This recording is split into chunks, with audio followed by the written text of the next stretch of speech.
I'm sending out this video and my thoughts about Donald Trump's recent posting of an image of the Obamas as primates.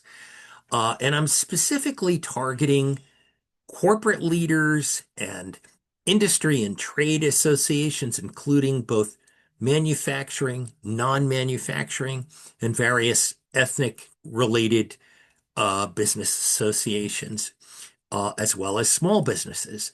And my hope is that business leaders will step up because, let's face it, whether Donald Trump apologizes or not, which he will not, um, and it's ultimately meaningless anyway, because we've had the opportunity to see 9 or 10 years of his actions and things that he has done and said. Um, and just a few examples that come to mind were, what he said about Somalians and Somalian Americans, condemning them as a race, their ethnicity, totally deplorable. And putting himself above God in doing so, regardless of whether one is a Christian or not a Christian or any other religion. If you believe that God created all people, well, the Somalians are people of God as well, right? And recently, right here in the greater Philadelphia area, Trump had references to American slavery removed from federal museums and institutions where Black history is celebrated, and taking away any reference to slavery is not his prerogative. And you can't change history. It happened.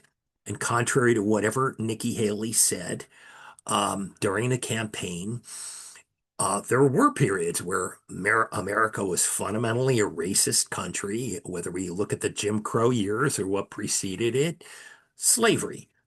Certainly, we were a racist country at that time. There were many people that were probably not racist, but the overall institution of slavery certainly was racist, right?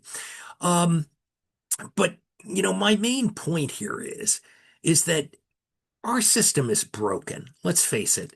Republicans follow almost robotically, step for step with Trump. Those that dare stand up to him, like Thomas Massey or former Congresswoman Marjorie Taylor Greene, they're cast aside. Look at all the people that worked for Trump over the years and were fired or resigned in frustration, and all those people are basically dead to him. And so, Democrats are trying to gain traction and everything, but they're not the party in power.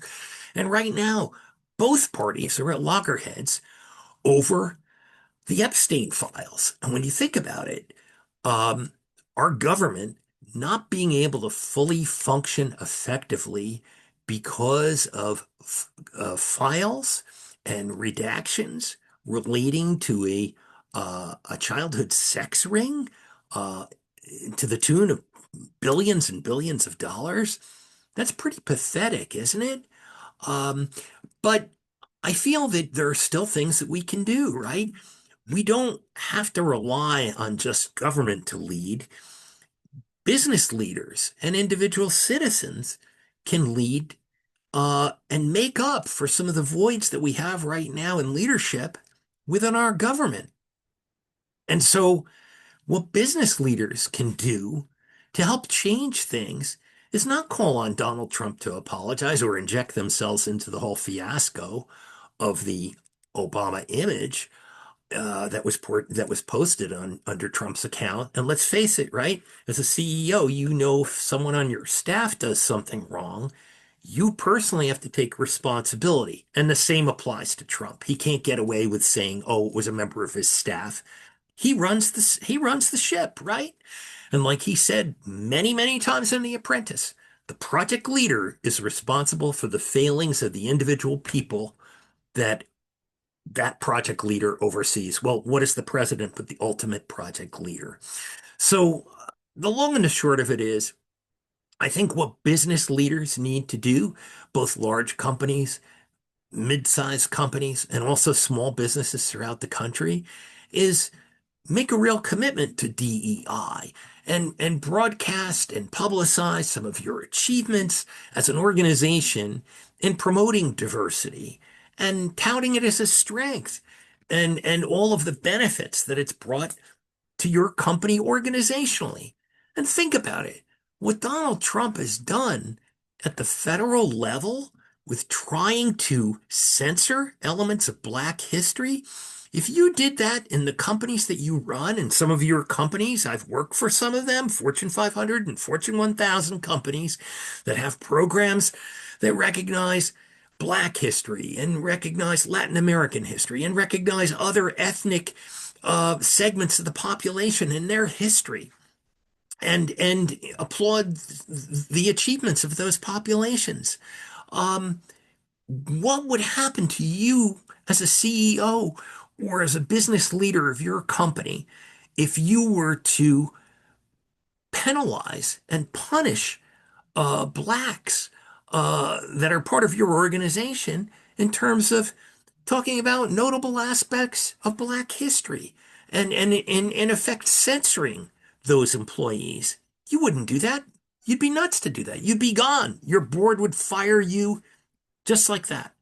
So what I'm saying is, I feel like the private sector now needs to lead, and people need to become more vocal in those positions as CEOs or as functional leaders within your companies underneath the CEO. You need to tout the benefits of DEI. We are not going to go back to a pre-civil rights era, which is what Donald Trump is trying to do.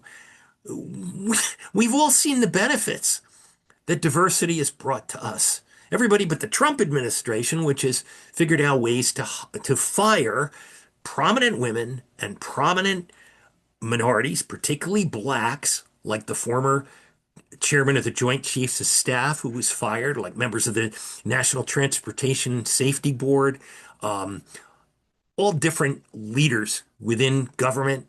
That's why they only have 2% of all the leaders that have gone before the Senate for confirmation within the Trump administration are black versus 21% for Biden, 13% under Obama, and even George Bush was 8%. So it's been shocking to see the campaign that Donald Trump has been on to try to imbue his administration with a racist hiring approach, which is what it is. And particularly Pete Hegseth has been guilty of this in running the Department of Defense.